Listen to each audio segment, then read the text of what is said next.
May balak ka bang bumili na second hand na solar panel? So second hand ay kailangan mong i-test yung output. So ito yung output ng solar panel. So bali ito yung positive, ito yung negative. Ngayon, kung walang marker na ganyan, ay merong kulay yan. Kulay red, positive, negative, black. So yun, meron tayong dalawang tester dito, no? So ito ay isang digital tester, iselect ng 20 volts. Tapos ito naman ay isang analog, iselect ng ito, kahit 50 volts, okay lang, no? Yun, test natin.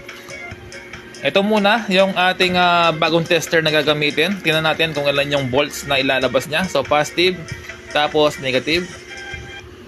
Yan po, 2.5 volts. So kailangan mong i-ano to, no? Kumbaga nakatingala yung nakatapat sa araw para malaman mo yung output voltage.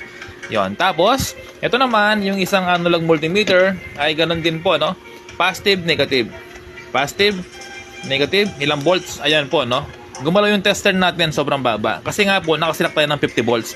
Kung iselect mo yan ng 10 volts, dahil nga nakuha dito ay 2.5, iselect ko ng 10 volts, ayan. So, makukuha mo siya, no? Lalabas siya ng 2.5.